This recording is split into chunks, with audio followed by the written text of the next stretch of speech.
Okay, we are underway.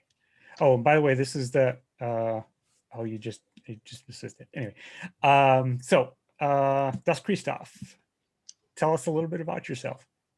I'm a New York industrial DJ. I've been DJing for a very long time. I started in college radio, and then I started doing clubs and concerts. And yeah, I also DJ on the Goth Cruise, not the Gothic Cruise, the Goth Cruise. Um, and They're two different things. they are, and they Okay. argue about which one was first. Ah, okay. So I go on the Goth Cruise, and I've DJed on the last 10 of those, and that's Okay. a lot of fun. The one I go on is the one that has a movie about it.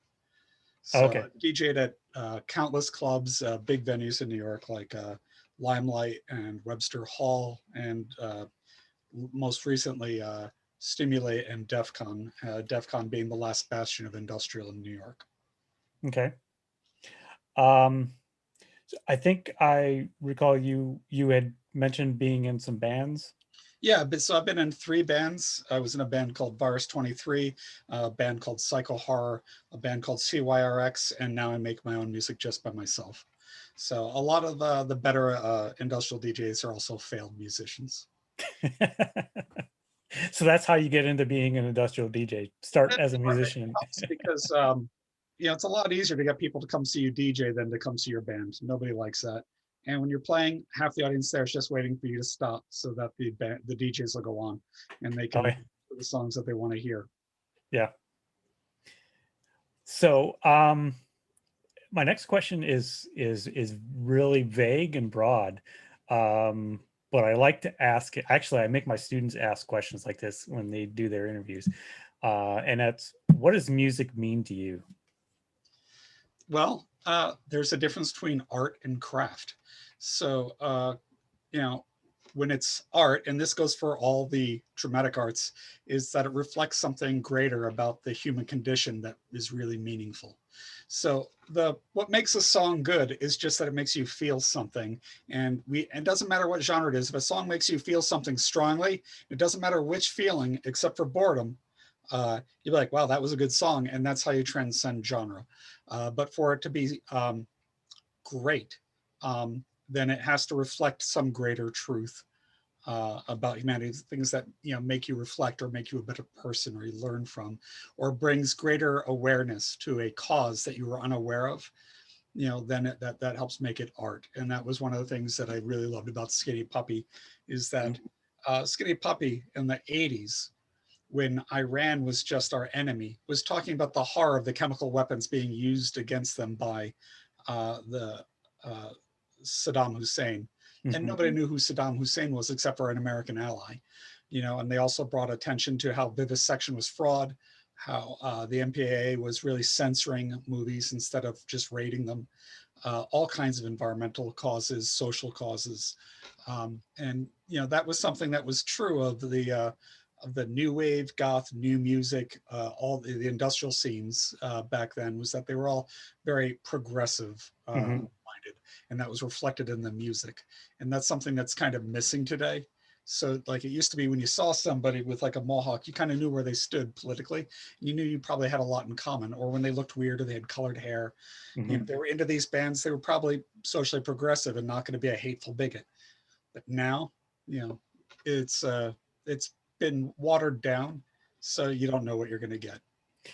Well, I would argue that also back in the day, it was sometimes hard to tell, because there were plenty of like neo Nazis that skinheads or mohawks or whatnot, and seemed like they were cool until you talked to them for a minute, and it's like, okay, no.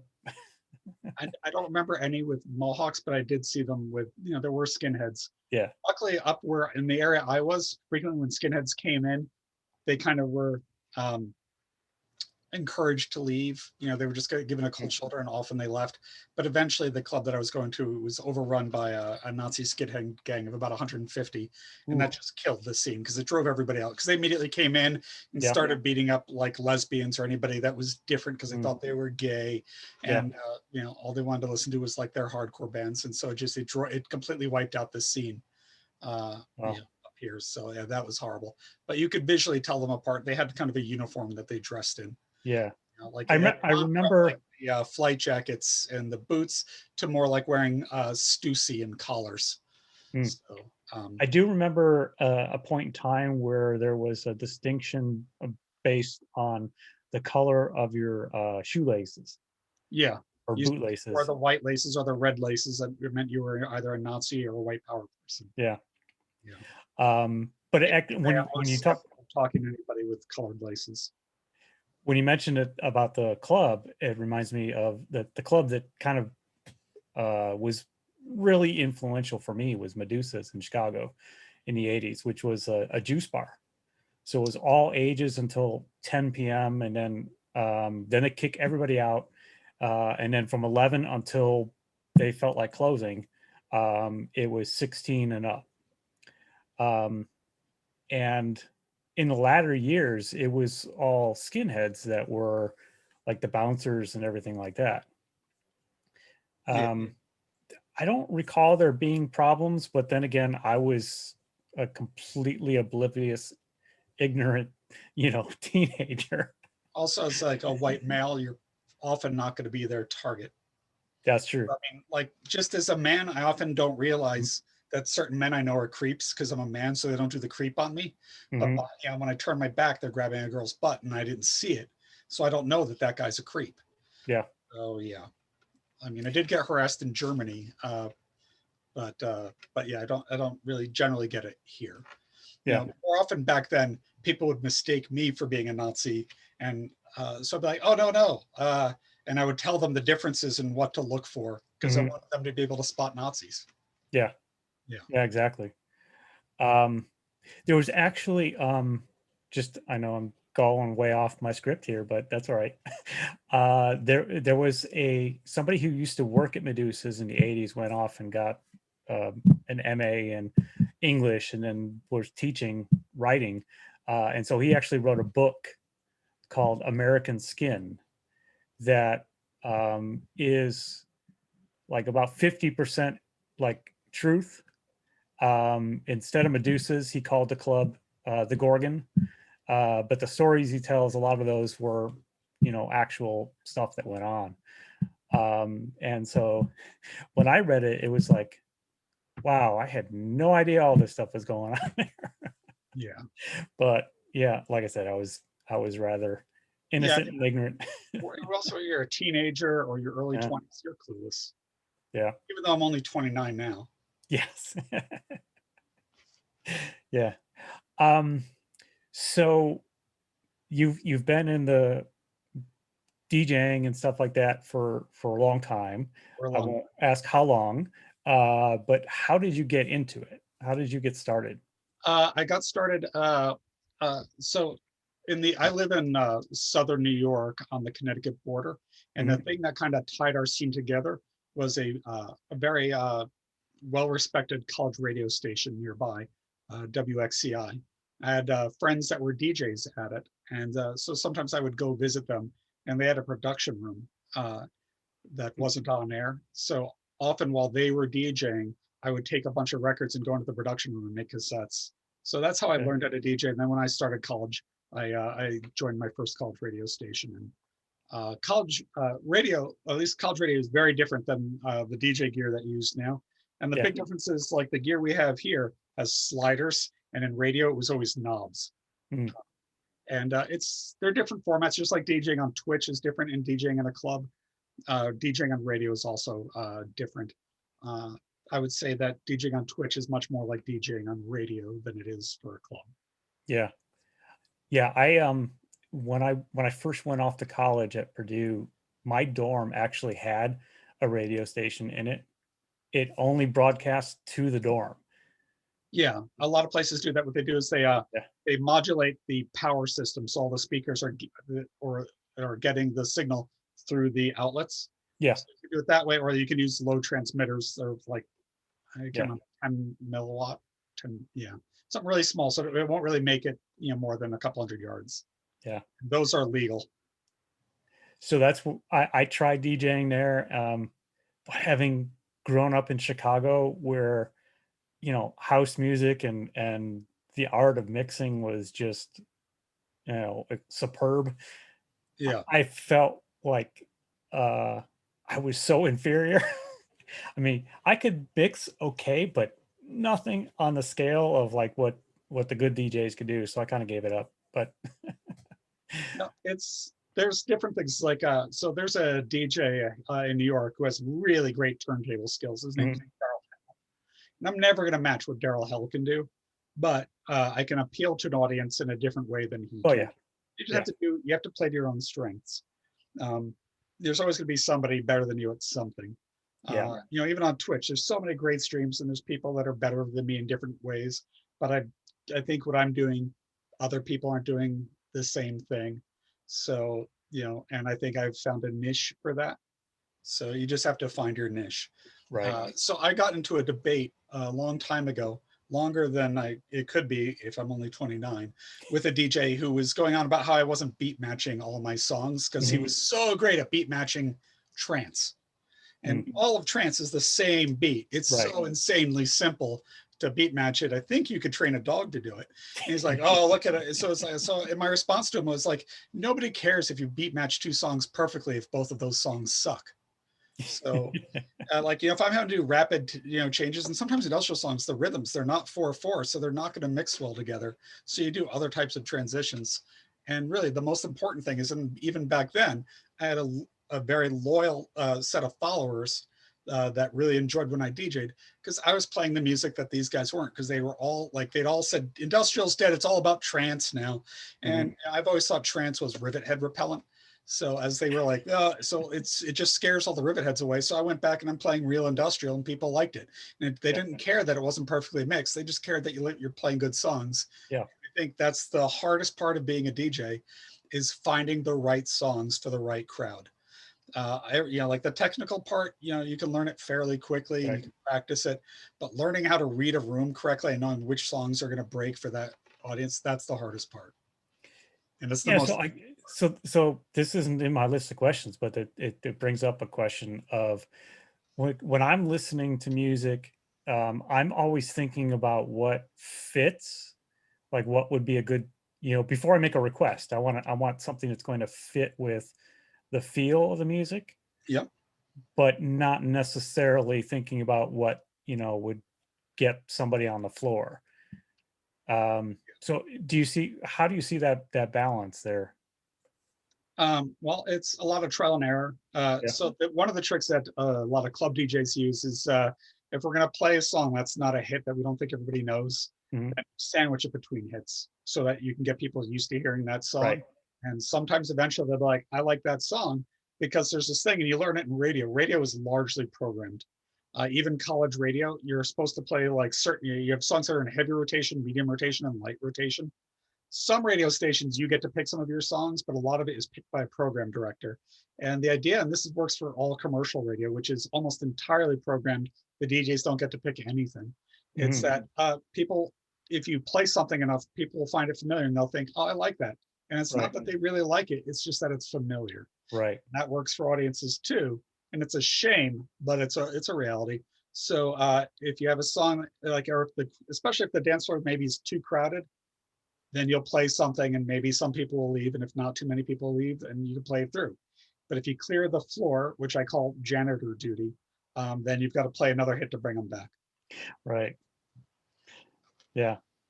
Um, just looking at, your setup there, can you tell us a little bit about what all you use to do your stream? All right. So when I was first doing my stream, so I've got a tripod in front of me and you can't see that, Mhm. but I didn't have a web camera. And because of COVID, you couldn't buy them anywhere. So I had an old cell phone, and I taped it to the tripod, and then I got software so that uh, you could view the web camera. So well, first let me start with the software that almost everybody is using for streaming is called OBS, and Right. that's free. So but I didn't have a web camera to attach to OBS. So I put a cell phone up, and then I got some free software that this is an Android phone that will serve a web page from that camera. So I had loaded up a web page from that camera in OBS, and that's how the camera feed got in. And a number of times the tape gave out either while I was streaming or right before I was streaming and about to go on. And I just got fed up. Eventually web cameras became available. I went out and I bought one, and it was pretty expensive, and it was kind of zoomed in and very far away from where I was. Um, but that camera died right like in the first couple minutes of one of my streams. So Wow. I bought a second camera, and that's the one where I'm looking at you now. Um, and this one's much wider, so it's much closer to me, but it also kind of pins me in. And also it'll cause like a fisheye effect if I get close. Right. But the other one I could never get close to. It was like a long journey. So that's the camera side. Then for DJing, so I have a custom built laptop. It's old though. Oh, by the way, let me point out that for streaming, the OBS software, you can run, like the computer I'm running that on is 10 years old. So it was a good computer though 10 years ago. So it's still a good computer. Your video card doesn't matter. But if you have enough RAM and a decent CPU, like an i7, even if it's 10 years old, that's fine. OBS is very efficient. Then for DJing, I'm using a PC laptop. I'm running the software Tractor. And I use Tractor not because it's better than everything else, but because it was first. So I've been DJing with Tractor since it was in beta because I knew somebody that worked at Native Instruments. Okay. Even though I'm only 29, and so those dates don't line up. But yeah, so I've just been using Tractor. It's just what I know, and it's a lot of work customizing your library for a thing. So if I switch over to another platform, I've got to redo a lot. So that's the PC part. Then attached to it, beneath me, you can see I have a track. This is the Tractor S4, and I have the Tractor F1. So when I started streaming, I was using a Hercules controller, and it kept crapping out on me, and that's just not acceptable, not with people watching. So I had to get something more reliable. So this is the Tractor S4 Mach 2. And then, and this allows, like, and it really doesn't matter what controller you use. For years, I wasn't using a controller at all. I would just attach a 4-channel interface to my laptop, and I would just do it all with keyboards and mouse pad or a mouse.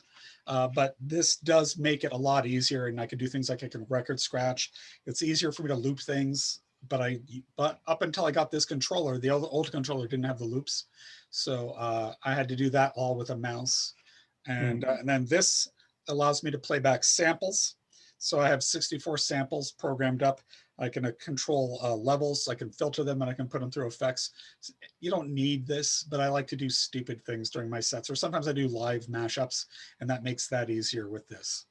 So yeah, I remember one of the first times I watched your stream, you were playing something, and I think that was all made by you. I've done a few of those. Yeah, and it was really good. It's like, who is this? It's like, oh, that's just me playing around. Oh yeah, yeah. So sometimes I make original stuff, like, because basically this is a sampler, and so for electronic music, you can do a lot with sampling and loops. So yeah. Also, while I'm doing this, I can also be playing other tracks. So I can play 3 songs together while I'm doing this as well, and I can do all types of like weird effects that Tractor has. That's one of the fancier things that Tractor has. That not all the packages are as fancy with the effects, but other packages have their own strengths too. So they're all good. It doesn't matter which one you use. So you got that specifically for the streaming? This I got not for streaming. This I already had because I've been Okay. DJing in clubs for years. Okay. And there's something called beat juggling, and you can do that with a regular, like the other controller was better for DJing in clubs for the sole reason that it was smaller. And that matters a lot, because if you're not like the only DJ, you've got to get there early, because otherwise someone's going to take up all the space, and then there's nowhere for you to set up. Right. So yeah, and this one's big. The other one's also like it'll fit in my computer's backpack. This one won't. So the other one's easy to travel with. This is not. And when I want to travel with this, I'll have to get a flight case. If I'm flying, it's going to cost me at least another $100, $200 to bring it anywhere because of the check bag fees. So that's a pain in the ass. But I do like this controller a lot. But this is an expensive controller, and you don't need it. Anything will do. The upside, though, the thing you do need, though, is you need to have 4 audio outputs. You need to have what the audience is going to hear, and then what you're going to hear. So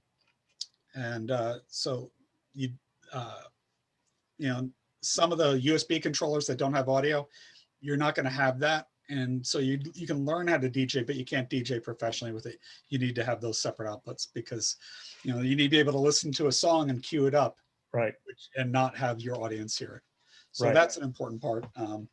Yeah. So that's the basics of what I'm using, and this is actually not that expensive. There's other people that make things similar to this, but a lot of them, like, they didn't used to work with Tractor. Like, originally I tried to go around getting this one, and I got a Ableton Launchpad, which has many more buttons and would have been better, but Tractor wouldn't support it because it doesn't use general MIDI for this function. Okay. Yeah. Just to kind of change the pace for a minute, what is kind of like the most interesting thing that's happened since you started streaming on Twitch? Oh man, so that's a question I wish I'd had more time for. I mean, the most interesting thing to me, this is going to sound like I'm just sucking up, it's that I've gotten to reach an audience worldwide of people that I never would have reached in any other format. And that's my favorite thing about Twitch. So on Facebook, you really just get your friends, maybe friends of friends, and that's it. And only really if you've tagged those friends in your things. And I hate doing that. Facebook is like, unlike MySpace, where you could meet people you don't know. You can't really do that on Facebook. And I don't really have any draw on Instagram. I'm not an influencer, so I don't meet anybody new. So like everything I did on Facebook or Instagram, I'm just reaching the people that are already basically in the New York area. And through Twitch, I've met people online that I probably never would have met. I've come across a lot of other DJs that I now adore. And I've gotten people from Germany and South America, all over the country, and that's all because of streaming. So that's been a real hoot for me. That's the best thing that's happened to me on Twitch. Most interesting, I'm not sure. Okay. No funny stories? Not yet. Okay. I mean, well, actually, the funniest story I have is so I'm doing a stream, and right as I'm about to go on, the camera just falls right off the tripod. It's like, oh shit, and I run over and I tape it back up because I have this countdown that goes on before I stream. And so it's like, I got 32 seconds. I tape it back up, right back down. It's like, ah! So for me, miserable, but you know, if you were watching it, like, get a fucking web camera. So that would have been funny for anybody else, but for me it was miserable. Yeah, I bet. Yeah, I agree with the whole idea of I mean, I wouldn't have met you. I wouldn't have found you otherwise. And you know, oh my God, I follow probably 50 different people and channels and stuff on Twitch now. You know, it's an embarrassment of riches. It's actually it's ruining my life. I don't have time to do anything anymore. My DVR is full, so I don't watch TV. I don't like get all my paperwork done because like, well, Zelaya DJ's on. I got to go see that, or Joe Virus is on, and you know, they're great. And Slave One is great. I mean, there's just so many great DJs. Like, well, when am I supposed to do anything? Never. Right. Yeah, I try to have, you know, the music on while I'm like working on grading stuff, but I'll end up like, oh, I gotta say something about this song, and then I get into a 20-minute conversation, and I haven't done any grading yet. So, exactly. You know, or they say something really interesting. It's like, well, I got to participate in that now. Yeah. So but that is one of the good things I think that has come out of this pandemic. Yeah, is this wonderful. And I'm worried it won't last because you know, there's a threat that they're going to get rid of all the DJs on Twitch because of DCMA complaints. Yeah, I've heard that. Overnight.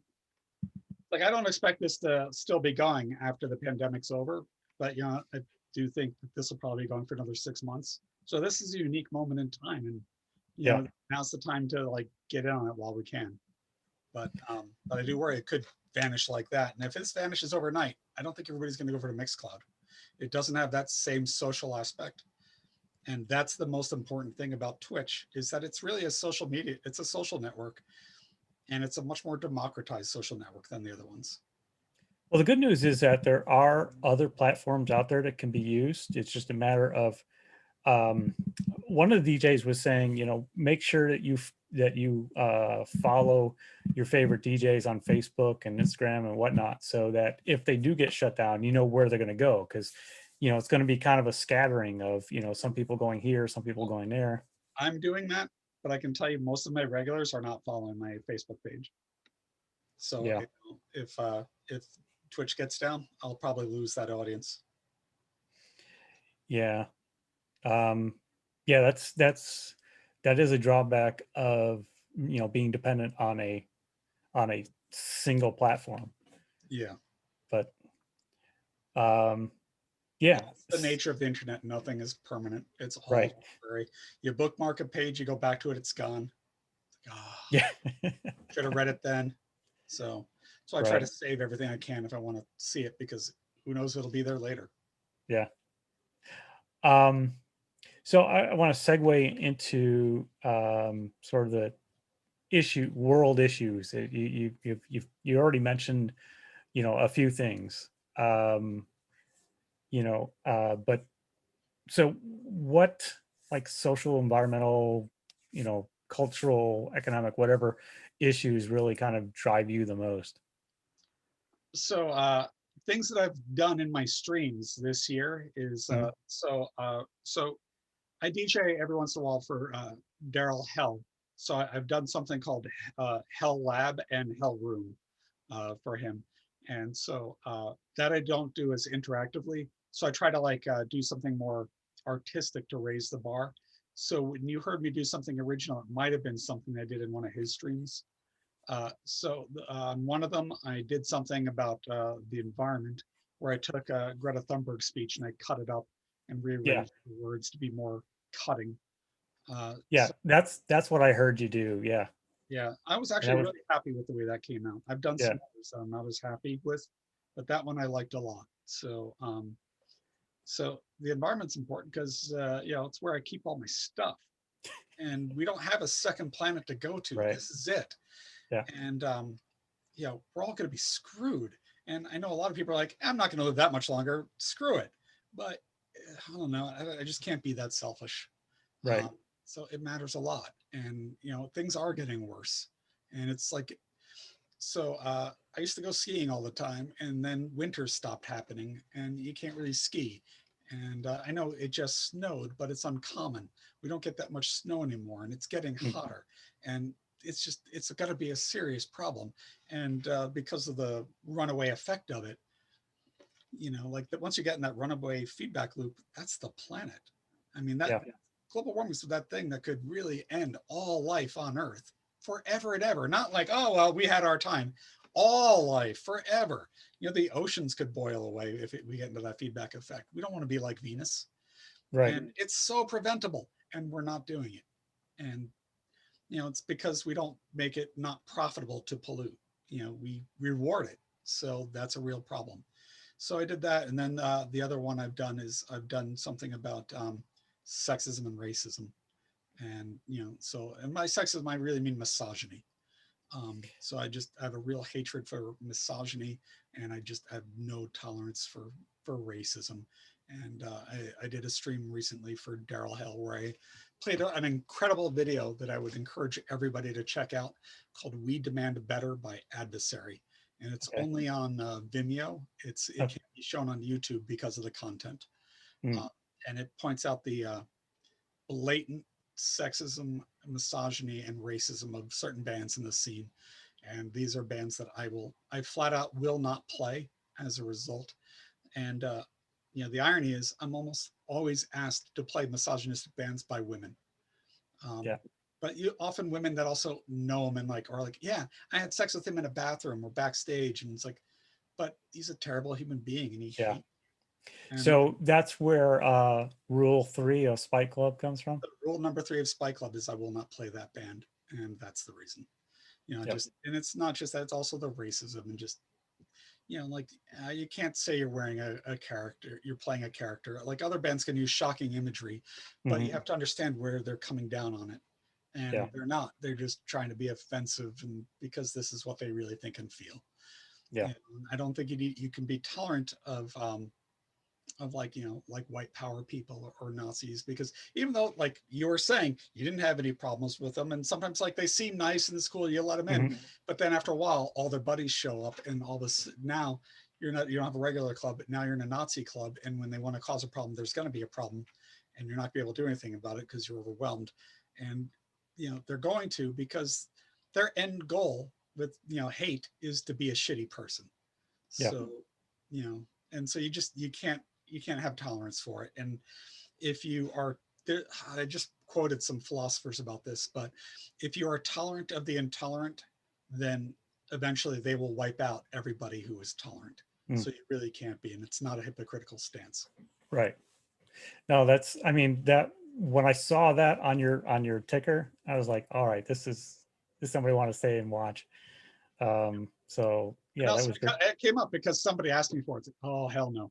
So I just like, no, I don't want this to happen again. Let me just make it clear. And I've had a couple times when people ask for it, I say, look at the ticker. So yeah. Yeah. Well, that's great. Um, so besides the ticker and a couple of songs, is there anything else that you do via the stream or otherwise to address issues, whether it's climate change or racism or misogyny? Inside the stream or in life? Either way. So inside the stream, I mean, I try to be encouraging of the right values in the chat or on mic. Like it's industrial gets a bad rap, and people will think, well, it sounds like fascist music. Maybe you guys are fascists. So I try to make it clear, and I've said things in the stream like, by the way, I don't support any intolerance or hatred or anything like that. I mean, except for like hating the intolerant or hating the willfully ignorant. And there's a big difference between willfully ignorant and Mhm. um, so, I do things in the sprawl. I try to play the right music that has progressive values, and I won't play anything that I feel like has regressive values. I've played some requests of songs I think are maybe a little like objectify women. Mm. I always feel kind of dirty when I do that. But Yeah. I don't know these requests that well, and then when I play it, it's like, oh Like, yeah, that's why I ooh, don't like this. yeah. So I try to avoid it that way. And then in real life, just, the most important thing is to first, don't be a shitty person. Don't be a misogynist. Don't be racist. Treat everybody with respect. And the other thing is when you see it, you've got to say something. You've got to make Mhm. people feel uncomfortable about it. I know it's like, you don't want to get involved. It's not my place. But, when good people do nothing, Right. They're complicit. got to do something. Yeah. And luckily, I mean, I'm, as a decent sized, white male, I can, I'm not under threat the way a lot of other people are. So it's easier for me to say something than it is for like Yeah. smaller, weaker people or people that might get ganged up on because of their orientation, their religion, Right. their gender, their Well, sexual. yeah, I mean, you've got the white male privilege, so Yeah. use it, right? Also, it helps that I'm scary looking. Yeah. So like, yeah, but I will say that one Nazi will usually never confront you. It's always four. Yeah. Like that mentality, it's always groupthink, and they're all cowards one on one, unless they're like three times your size, because it's just a bully mentality. Like Right. nobody who's like a fair fight will ever challenge you like this. It's always when it's unfair, that's when they've got their balls. And I think it's because you have to be tougher to have progressive values. So, that's why, we'll stand up, and they're just not that tough one on one, unless, like I said, like, unless they're like a champion MMA fighter, or, they've got a gun or they have some advantage, otherwise, no, they tend to be cowards. And, but, I don't have a lot to lose. So, yeah, if I see anything, I stand up.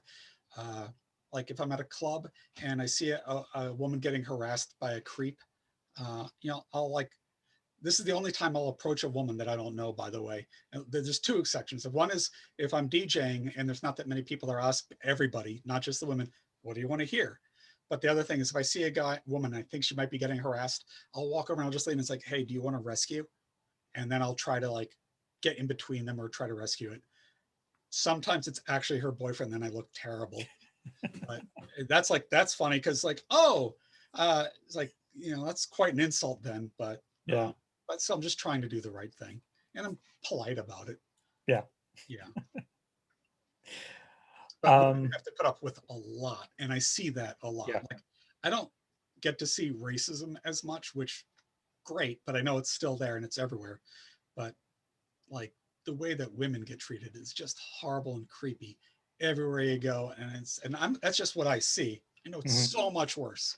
Like the amount of stuff that women have to put up with is so bad, and so I try not to be a part of it, which is why I don't like talk to women I don't know. But also, if I see anything, I try to say something. And also, like if I know a guy's a creep, I'll warn women like that guy's a creep. So, Yeah. and they usually don't believe me. So, but I did what I could. Well, if it's a club and they're drinking, you know,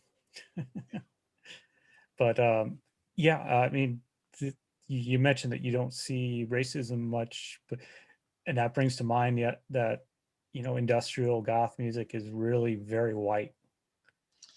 Well, I mean, it Not depends. entirely, but No, not entirely. For you know, example, the DJ that I was just mentioning that we all look up to and is better skilled than us, he's a black DJ.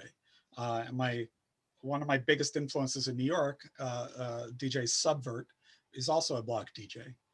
And then one of the DJs from the Goth Cruise that I just mhm, love this guy's DJ Storm, also black, but it is an overwhelmingly white community. So there are minorities, but it's not a majority, and it's right. not like it's not like 50%. It depends which scene. In New York, there was a party that was like primarily minorities. Okay. That was called the Hidden Shadows, I think. Mm, Uh, but yeah, I know what you mean. But just because I'm not seeing it doesn't mean it's not there. I know right. it's, and there are certain people who I know are racists. And especially there was one guy who kind of got like, um, he got ostracized from the scene because he was just very extreme. And he would say, I'm not a Nazi. And technically it was true. He was just a racist. But because it's not the same thing. Mm, So he's like, oh, all right, let's not nitpick on the word. The point is you're a bigot. And he's like, oh, I'm not a bigot. It's like, well, you said black people have never contributed anything to society. Like, come on, yeah. just own it. Don't be a coward. Yeah. So it's Well, there, and I don't. I mean, I know it's there.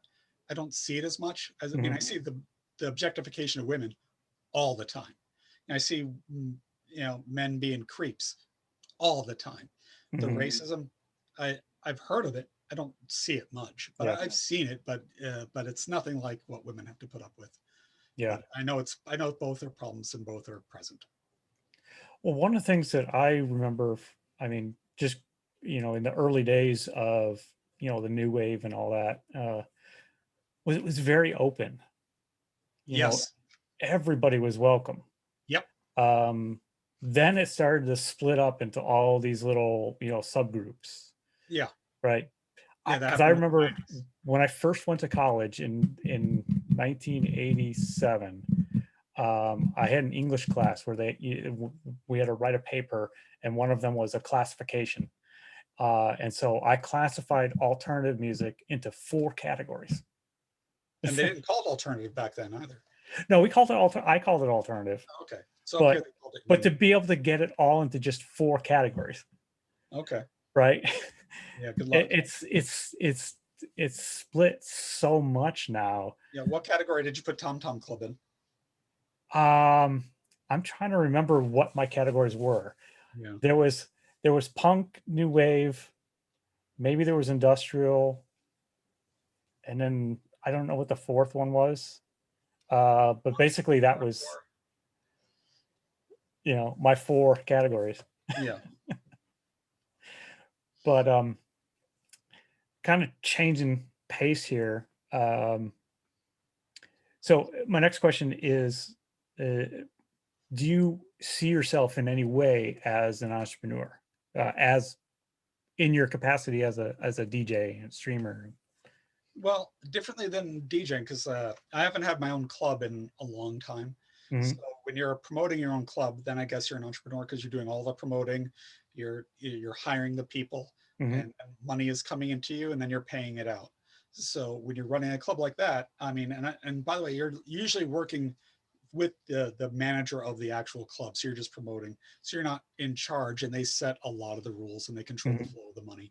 But still, that's a little bit entrepreneurial. But I didn't do well at that because I was playing the music that I play, and it's popular. I mean, but to a degree, but not as popular as like an '80s night. you know, and if you do an 80s night, or if you're just doing like Depeche Mode versus Sisters of Mercy party, you'll do much better numbers than you will with Right. an party. But when I last had my party, I was running against a Monopoly party, and that Monopoly went out of their way to make sure that they told all bands and DJs, if you play DasKreestof's night, you'll never play here again, you know, which really blocked me for talent. And Wow. so I haven't had my own club for a while. So regular DJing, I wouldn't really consider an entrepreneur, although you do have to hustle to get gigs, and it's a lot of it's social networking in the real world, not internet social networking. But social networking does matter, like on the computer, does matter a lot for a lot of promoters.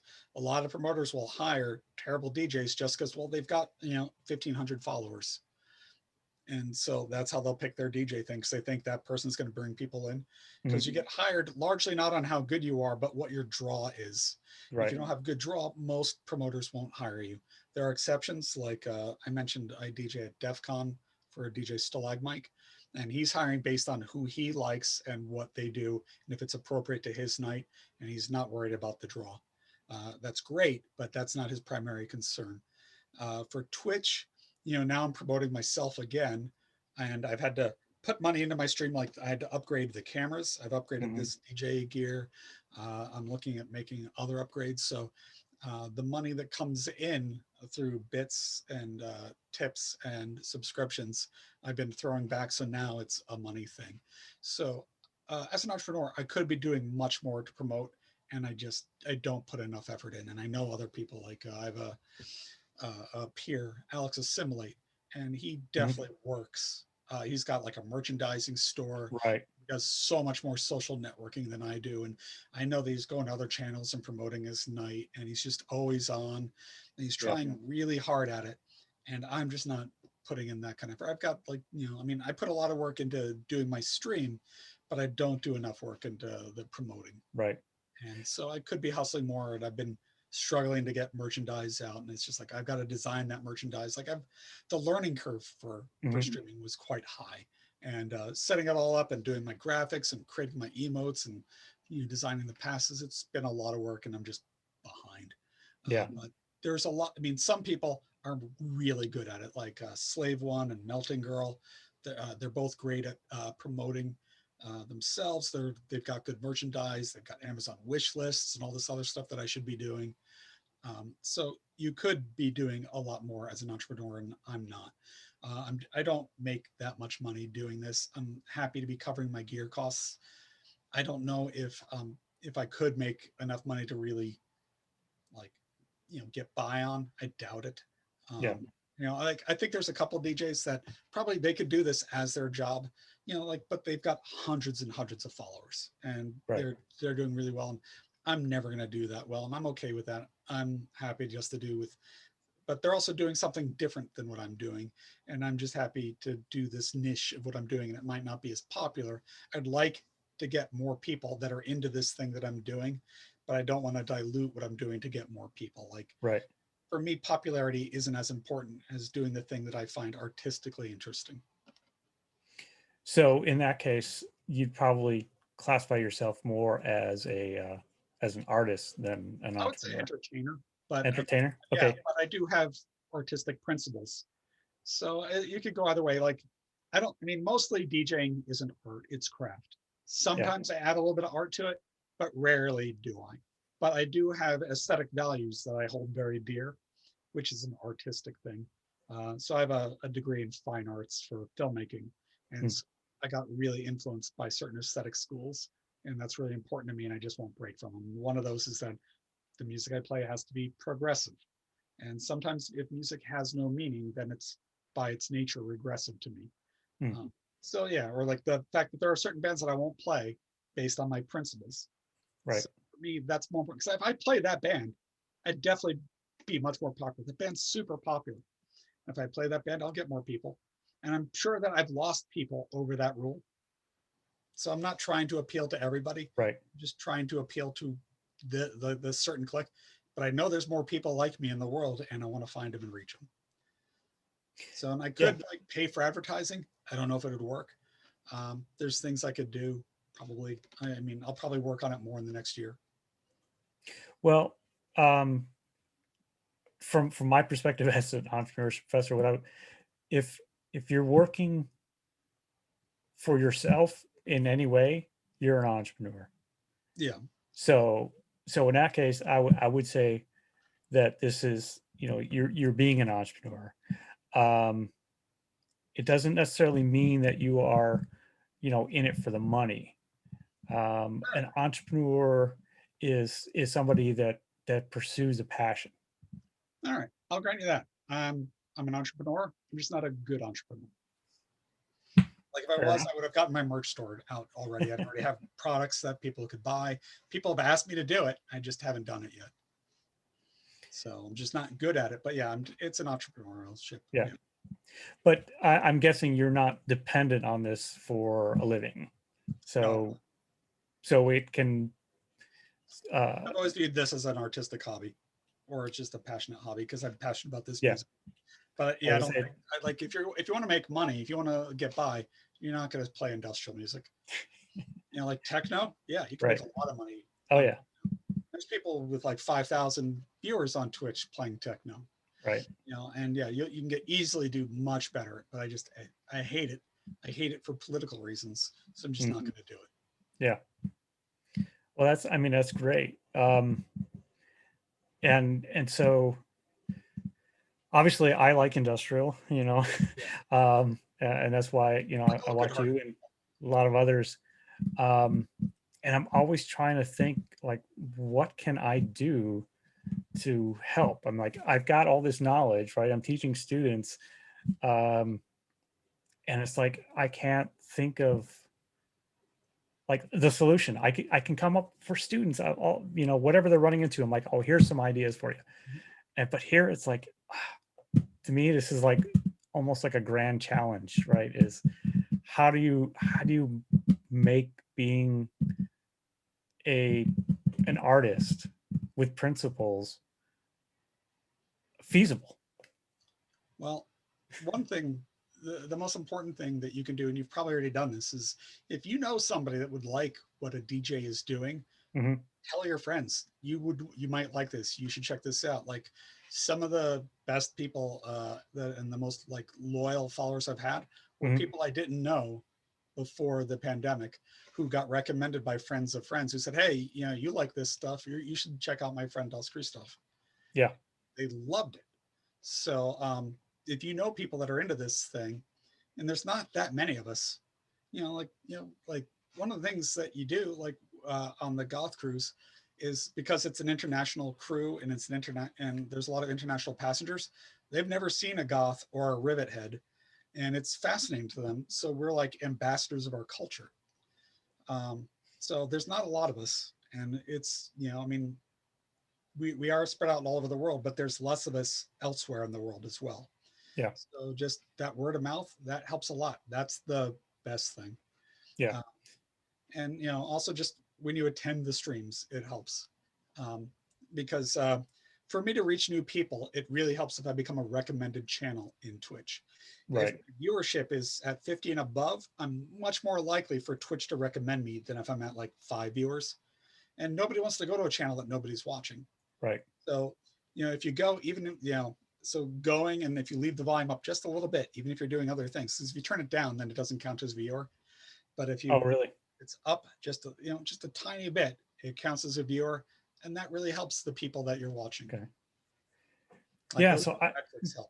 that's an interesting thing I didn't know, because I've noticed a lot of times, especially like with Alex, he'll have like a whole lot of people in the, as in the chat, but then it'll only show, like half as many viewers.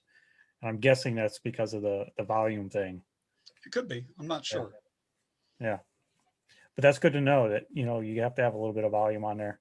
Yeah. But, part of the reason, I'm asking this is, for the people who will eventually watch this interview, how they can help DJs, besides the standard, you know, subscriptions and bits and contributions to via PayPal and Venmo and all that. But just I will point simply, out that when you yeah, tip people via PayPal or Venmo, we get much more. Yes. Like when you tip by bits, it costs you about $1, 1.4 cents for a bit, and we only get 1 cent. Right. So that other 0.4 went to Twitch. That's like almost 2/3. Or, Yeah. and then with the subscriptions, so your subscription costs $5, we get 2.50, so we are losing half of that. If you Right. send me $5 on PayPal, I get the whole five. I mean, I have to pay taxes on it, but still, I have to pay taxes on the revenue I get from Twitch too. Right.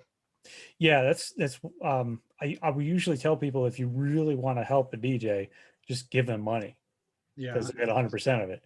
people in like this scene, none of us are making money. Like maybe Slave One is making money because she's I mean, first I'll just say she's an amazing DJ and she's a very popular DJ. Yeah. So she might be making good money on it, but almost everybody else, they're not making their money at this. Right. But what I'm concerned about is, particularly the DJs that are just simply out of work and just trying to No. get by. And there's a lot of them. Yeah. Which is why I like doing the hype trains. I am a hype train junkie. I know that, only 50% of that actually goes to the DJ. But what I think is that once somebody's subscribed, they have the emotes, right?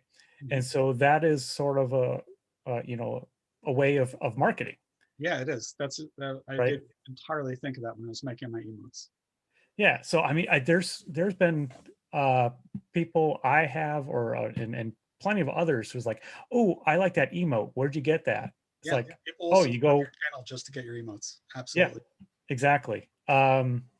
So that's another thing, that people can do, is just use the emotes that you have in your subscriptions, to attract more people to want to subscribe. It absolutely does. It's a way of advertising a channel without being a douche about it. Right. Because I don't want to tell people like to go on somebody else's stream and talk about my thing. That could be rude if it's not asked for, but dropping the emotes is fine. So if there was something that you could learn about entrepreneurship that might help you, what do you think that would be? Um, well, besides weird tax things, probably, I guess how to work smarter instead of harder. Yeah. Like I'm probably doing a lot of things the hard way, or I'm overthinking things. Yeah. Like there's just simple principles. Like for example, I haven't got my shirts done because what I thought was going to be the design, turns out people wanted something different that's going to be much harder to do. Mm. And an entrepreneur might say, you know what, it's better to have a product than out so that people can get instead of the right product. So but for me, I'd rather have something that I'm not going to be upset if I see it 5 years from now. For me, I've got to be something like, well, I'm proud that I did that. Mm. On the other hand, I'm losing money based on that principle because people could have bought these shirts for each other for Christmas, and I'm not going to have shirts Right. out.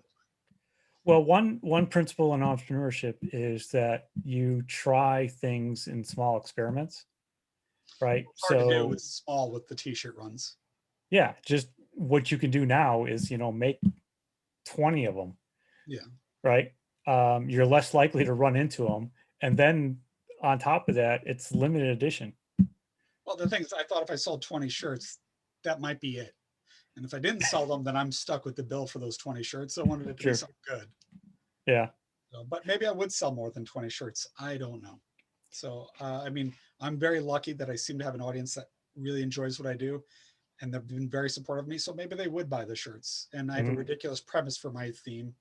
So maybe they would, but I've seen other people say, hey, would you guys buy this? And everybody goes, yeah. And then they do it and nobody buys it. Yeah. So I didn't want to get stuck like that where it's like, well, now I have, $800 of these shirts. Right. Yeah. You don't want to do that. You want, like I said, a basic thing in entrepreneurship is to do small experiments. Well, I mean, even a small run was pretty expensive. So one thing you could do is actually just set up a simple landing page with an image of the shirt that you have now. Have a buy now, but have that go to basically what we call a fake door. It's like, okay, we don't have the shirt ready yet, but if you're interested, sign up here. That way you can kind of judge a little bit of what people are interested in. Yeah. And you can put together a website like that in a matter of minutes, with a lot of platforms that are out there. Like one that my students use this semester is called Card, CARRD.co. And it's gotten really popular lately because people were using it in like social movements. Oh, that's So handy. yeah, so it blew up when one of the Kardashians, I guess, made a page with it for Black Lives Matter or something like that. And all of a sudden now, everybody is using it, just as a way to like put some information about how you can help support this or that. Yeah. And it's pretty easy to use. All right, I'll take a look at that. Yeah.